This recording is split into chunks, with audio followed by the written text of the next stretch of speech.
여러분 약해요, 강해요? 예. 약한 사람은 믿음을 갖고 강한 사람은 믿음을 갖기 어렵습니다.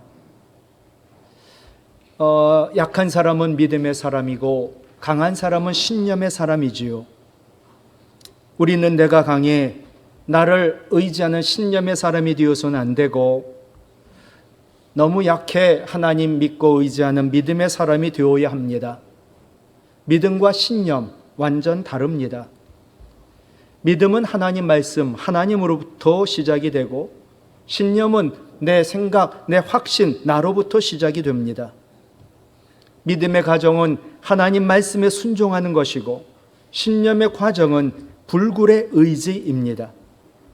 믿음의 결과는 하나님께 영광을 돌리는 것이고 신념의 결과는 나의 영광입니다. 우리는 전능하신 하나님 믿는 믿음의 사람이 되어야 합니다.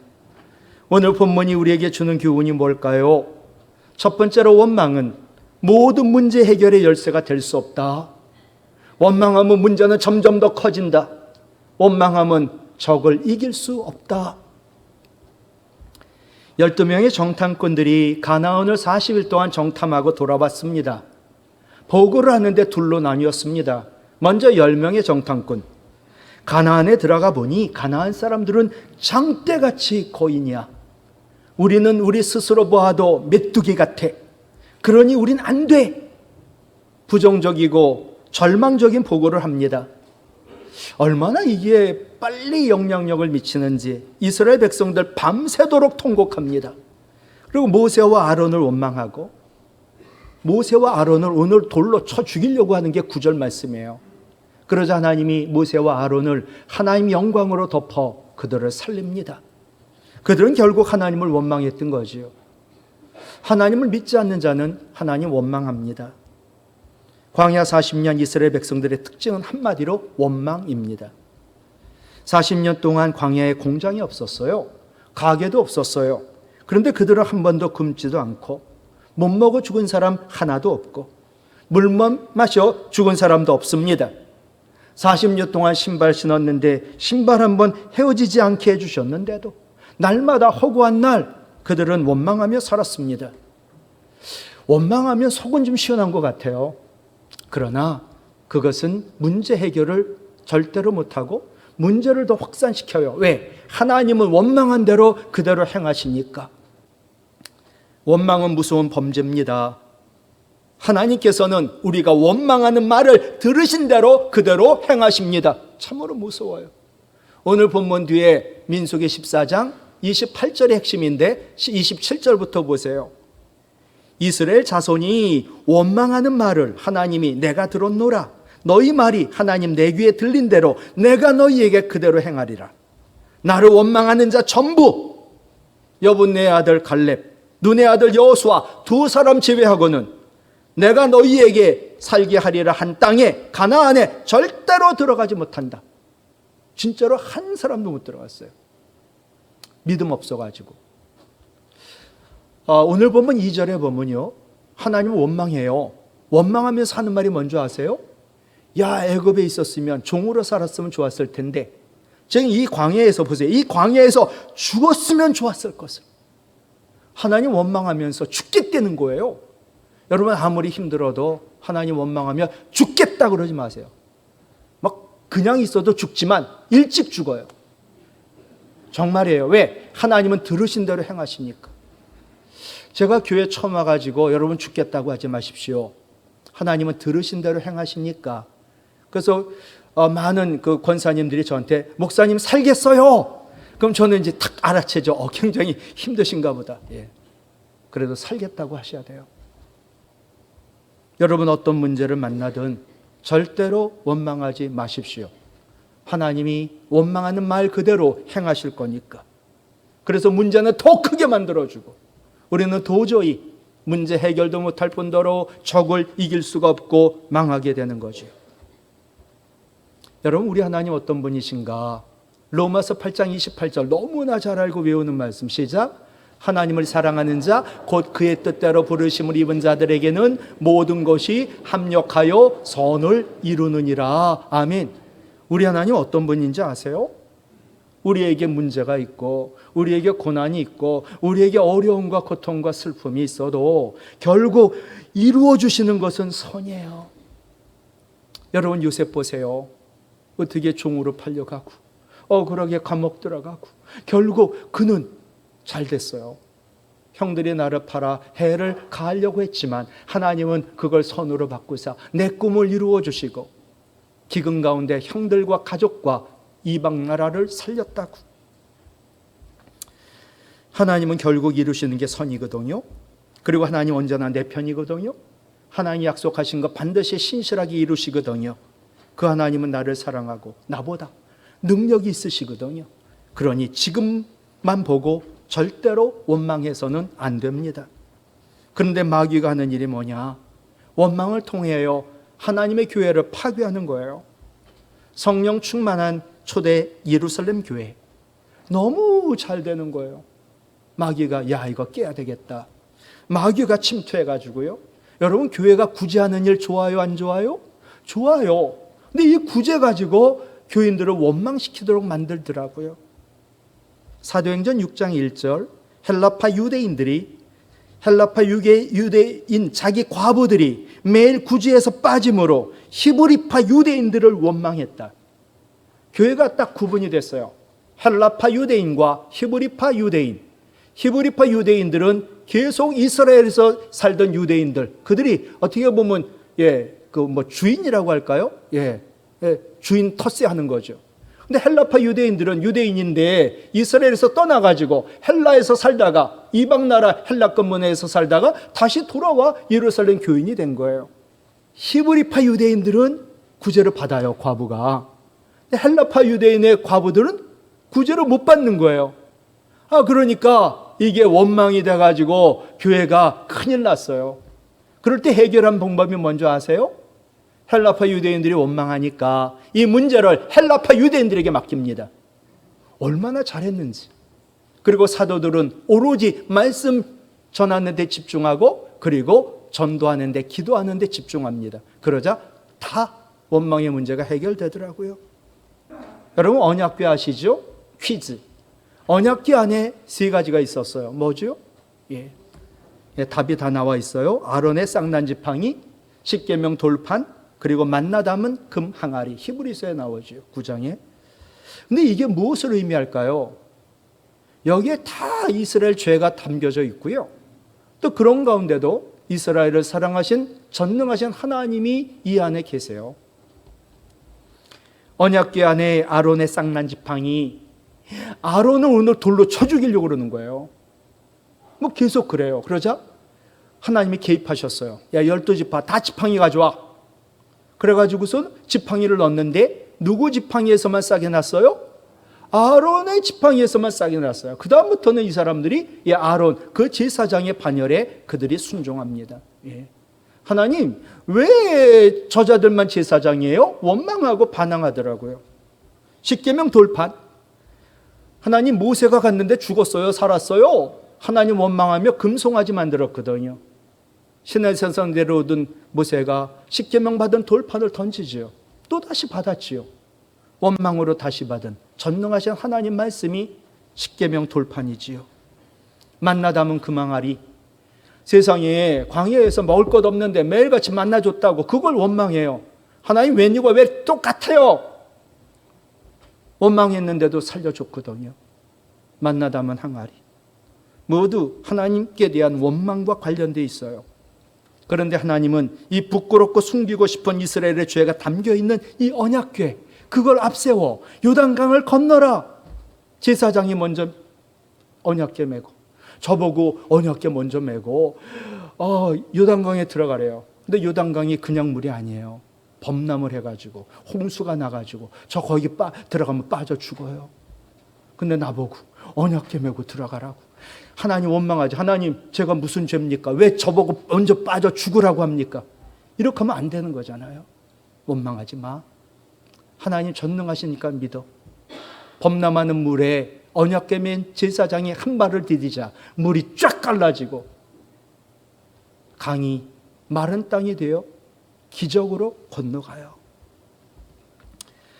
여러분, 눈앞에 보이는 문제가 있어도 그게 태산 같아도 원망하지 말고 전능하신 하나님 나와 함께 하시고 우리를 사랑하시니까 그 하나님 믿기만 하면 하나님은 반드시 우리를 살 길로, 의의 길로, 형통의 길로 인도하심을 믿으시고 원망하지 말라. 그게 언약궤의 내용이라고 저는 해석을 합니다. 두 번째, 믿음만이 문제 해결의 열쇠이고 믿음만이 세상을 온전히 이깁니다. 3절에 백성들이 자신들을 가나안 땅으로 들어간다면 거기 장대 같은 사람들이 있으니까 자기들의 처와 자, 그 땅 거주민들에게 사로잡혀 죽을지 몰라. 왜 이런 말을 했을까요? 하나님에 대한 믿음이 없었기 때문이지요. 하나님이 우리와 함께 하시고 그 하나님 우리를 위하여 싸워주시고 우리의 문제에 개입하시는 걸 그들은 믿지 않고 자기들 능력으로 가나안 거민들과 싸우려고 하니까 그들은 장대, 우리는 난쟁이. 자기들의 처자가 사로잡히게 되는 것 불보듯 뻔해요. 그래서 그들은 이 문제로 원망했던 거지요. 그러나 문제를 하나님이 나와 함께 하시는 믿음의 눈으로 보게 되면 문제는 극히 작아집니다. 9절의 여호수아와 갈렙, 그들은 가나안 거주민들이 우리의 밥이야 먹이야 라고 보고를 했어요. 근데 10명의 정탐꾼들은 자신들이 스스로 봐도 메뚜기 같다고 보고했어요. 10명과 두 사람의 보고가 하늘과 땅이지요. 여호수아하고 갈렙 두 사람, 장대 같은 가나안 거주민들을 두려워하지 않고 그들을 먹이라고 그들이 여길 수 있었던 이유가 뭘까? 9절에 나와요. 가나안 거주민들의 보호자는 그들에게서 떠났고 같이 읽어요. 여호와는 우리와 함께 하시느니라. 아멘. 이 믿음 때문에 그들은 우리의 밥이야 라고 했던 거죠. 믿음의 눈으로 전능하신 나의 하나님이 나와 함께 하심을 볼 때 어떤 큰 문제를 할지라도 우리는 해결할 수 있는 너무나 작은 문제에 불과하다는 것을 깨닫게 됐고 우리는 문제를 해결할 수 있고 우리는 어떤 적도 이길 수 있는 줄로 믿습니다. 여러분, 열왕기하 6장에 보면 이스라엘이 아람 군대와 싸워요. 근데 아람이 막강한데 이스라엘이 늘 이기는 거예요. 작전을 이렇게 저렇게 다 바꿔봐요. 그래서 어떨 때는 완전히 매복을 했어요. 그런데도 우리 군인이 매복하고 있는 것을 이스라엘이 다 알아요. 어디 숨어 있는지도 아는 거예요. 그래서 아람 왕이 신하들 다 불렀죠. 우리 가운데 어떤 첩자가 있냐? 어디 숨어 있는데 그걸 어떻게 다 알고 우리 매복하던 자가 다 죽냐? 우리 중에 스파이가 누구냐? 그러자 신하 가운데 한 사람이 얘기해요. 왕이요, 이스라엘에는요 엘리사라는 선지자가 있습니다. 그 자는 왕이 침실에서 하는 얘기까지 다 듣습니다. 정말 그놈 잡아와. 그랬고 엘리사가 있는 도단성을 아람 군대 완전히 정예부대가 그 도단성을 감쌉니다. 아침에 엘리사의 사환이 눈을 떠 딱 보니 도단성을 둘러싸고 있는 수많은 아람 군대가 보입니다. 육신의 눈으로 바라본 엘리사 사환 두려워 떨어요. 그때 엘리사가 하나님, 제 사환 믿음의 눈을 열어주세요. 그러자 엘리사의 기도에 의하여 사환이 믿음의 눈이 열려요. 그래서 사환은 아람 군대가 있는데 그들을 더 포위하고 있는 하나님의 불말과 불병거가 더 많이 있다는 것을 보게 돼요. 두려워 떨었을까요? 두려움이 없어졌을까요? 두려움이 사라집니다. 예. 믿음의 눈으로 보면 문제가 너무 커요. 근데 우리와 늘 함께 하시고 나를 눈동자같이 지키시는 하나님을 볼 수가 있지요. 근데 그 하나님은 전능하세요. 나보다 나를 사랑하세요. 우리와 함께 하세요. 우리의 부르짖음에 응답하세요. 그러므로 어떤 문제도 문제가 될 수 없는 작은 문제에 불과하다는 것을 깨달을 수 있게 되는 거지요. 여러분 물어보죠. 오늘 뭐 가지고 나오셨어요? 예? 답은 하나예요. 믿음이에요. 믿음. 예, 믿음. 히브리서 11장 6절 외웁시다. 시작. 믿음이 없이는 하나님을 기쁘시게 하지 못하나니 하나님께 나아가는 자는 그가 계신 것과 또한 반드시 그가 계신 것과 또한 그가 자기를 찾는 자들에게 상 주시는 이심을 믿어야 할지니라. 아멘. 오늘도 하나님이 살아계심을 믿지 않는다면 여러분 헛수고하시고 시간 낭비해요. 하나님이 살아계신다. 근데 나는 하나님을 찾았다. 전심으로. 그러니 하나님 나를 반드시 상 주실 거다. 그게 복이요, 은혜요, 평강이요, 능력이요, 영광이요, 하늘에 신령한 것, 땅에 기름진 것, 어떤 것인지 몰라요. 하나님 살아계시고요, 하나님 찾는 자에게 반드시 상 주심을 믿는 믿음만이 우리 하나님을 기쁘시게 하고 우리 예배를 받아주시고 우리 하나님을 행복하게 해드리는 줄 믿습니다. 여러분 물어볼게요. 신앙생활에 있어 가장 핵심이 무엇일까요? 저는 계속 믿음을 얘기하고 있어요. 답은 뭐예요? 믿음이에요. 믿음. 신앙생활의 핵심은 믿음이에요. 그럼 또 물어보죠. 믿음의 핵심은 뭘까요? 믿음의 핵심? 날까요?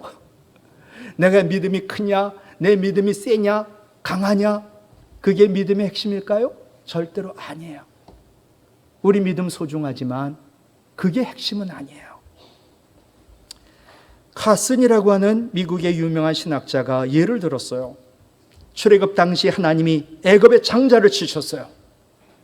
그 이스라엘 백성들도 다 장자가 죽잖아요. 그 이스라엘 백성들은 살려야 되잖아요. 하나님 말씀하셨죠. 야, 이스라엘 백성들아, 어린 양의 피를 발라, 문설주에. 그렇게 하면 넘어갈 거야. 그러면 하나님의 천사가 양의 피를 바른 문설주가 바르진 집을 보면 그 집을 넘어갈 거야. 패스오버, 유월절이 되는 거지. 그래서 이스라엘 백성들 양의 피를 발랐어요. 제가 이스라엘 사람인데, 뭐 피 바른다고 안 죽어? 그래도 하려니까 그냥 피를 발랐어요. 그리고 그 안에 의심하는 이스라엘 백성이 있었어요. 어떤 사람은 믿음으로 발랐죠. 이건 안 죽어. 여러분 물어볼게요. 의심해서 바른 사람과 믿음 가지고 바른 사람과 어떻게 됐을까요? 다 살았어요. 믿음이 약해 의심하면서 발랐건 믿음 가지고 발랐건 다 살고 구원받았지요. 이게 뭘 의미하냐면 믿음의 핵심은 우리 믿음의 크기나 세기가 아니야. 하나님, 전 믿음이 적어요. 저 사람 믿음이 엄청 많아요. 전 믿음이 약해요. 저분은 엄청 믿음이 강해요. 그게 능력이 아니에요. 우리가 믿는 믿음의 대상, 전능한 하나님이 믿음의 핵심이에요. 내 믿음이 약해요. 진짜 전 믿음이 약하거든요. 믿음이 너무 찌끔해요. 저 겨자씨 가지고 있어요. 요만해. 보이지도 않아. 제 믿음이 겨자씨예요. 그런데 내가 믿는 하나님은 전능하세요. 여러분, 하나님 능력이 무한대요. 내 믿음은 겨자씨만치 작아요. 전능한 능력 곱하기 내 믿음 100%가 아니라 0.000001% 곱해도 답은 무한대요. 하나님 살아계셔. 하나님 전능하셔. 하나님 나를 사랑하셔. 하나님 나와 함께 하셔. 하나님 나를 보고 계셔. 나의 부르짖음 듣고 계셔. 내 모든 것 알고 계셔. 그러니 가만히 있지 않으셔. 이 믿음이 나를 구원하는 거예요. 이게 바로 복음의 핵심이지요. 비록 나는 약해도 우리 주님 능력 있어 강하시지요. 때때로 믿는 우리도 넘어지고 쓰러져요. 시험에 들어 신앙이 흔들려요. 극하게 구원받았나 확신조차 흔들릴 때 있어요. 그러나 우리 주님 말씀하셨지요. 요한복음 10장 28절 내가 그들에게 너희에게 영생을 주노니 너희들 내 손에서 빼앗을 자 없느니라. 우리 믿음이 약하고 흔들릴 때에도 우리를 향하신 하나님의 사랑은 변하지 않고 영원해요. 로마서 5장 8절 우리가 아직 죄인 되었을 때 그리스도께서 우리를 위하여 죽으심으로 하나님께서 우리에 대한 자기의 사랑을 확증하셨느니라. 나에게 문제가 있고 고난이 있고 그래도 하나님의 사랑은 계속 진행 중. 하나님 사랑 안에서 문제가 있으니까 사랑의 하나님 나를 나보다 사랑하니까 반드시 개입하실 거예요. 우리가 믿는 하나님은요 반드시 약속을 지키시는 신실하시고 전능하시고 믿을 만한 분이세요. 후회가 없을 겁니다. 그걸 믿부시다라고 그러거든요. 우리 하나님 어떤 분이세요? 약속 반드시 지키는 신실하시고 전능하시고 나보다 나를 사랑하시고 믿어서 후회가 없는 믿부신 분이심을 믿으시기 바라요. 이 하나님이 우리에게 영생 줬으니까 지금 문제가 있다 할지라도 영생을 빼앗아갈 수 없고 구원을 빼앗아갈 수 없고 천국을 빼앗아갈 수 없고 하나님 나라는 영원히 내 것인 줄로 믿습니다. 우리 믿음의 크기나 세기가 문제가 아니에요. 믿음 좋아봤자 얼마나 좋고 믿음이 약해봤자 얼마나 또 약하고 그게 그만하다 생각이 들거든요. 전능하신 하나님이 우리 믿음의 핵심이요 우리의 소망이기 때문이지요. 나는 약하고 내 믿음 겨자씨같이 작아도 하나님은 살아계시고 전능하시고 함께하시고 사랑하심을 믿으면 겨자씨같이 작은 믿음에도 주님의 능력은 나타나는 줄로 믿습니다. 하나님을 믿는 자, 전능하신 하나님이 함께하시며 우리 문제에 개입하심을 믿기에 어떤 문제를 당하도 원망하지 않고 그 문제를 해결할 수 있고 적을 이길 수 있는 줄로 믿습니다. 믿음이 이깁니다. 더 구체적으로 말하면 전능하신 하나님이 이기게 하십니다. 눈먼 바디메오, 예수의 자손, 다윗의 자손 예수여 나를 불쌍히 여기소서. 그러자 이 눈먼 바디메오에게 네가 나 보기를 원하니? 네가 믿니? 라고 하더니 마가복음 10장 52절 세 번역이에요. 시작. 가거라 바디메오 가거라 내 믿음이 너를 구원하였다. 예.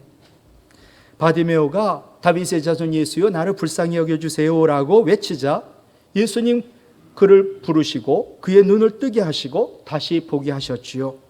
여러분 바디메오의 지독한 어둠의 문제를 아무도 해결할 수 없는 그 어려운 지독한 문제를 해결해 주시고 구원하신 분 누구예요?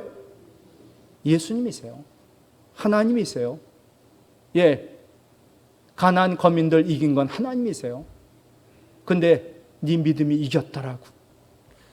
우리 믿음을 정말 겨자씨만한데 얼마나 귀하게 여겨주시는지. 말씀을 마칠게요. 여러분 해결 도저히 할 수 없는 문제가 있나요? 나보다 엄청 큰 적이 있나요?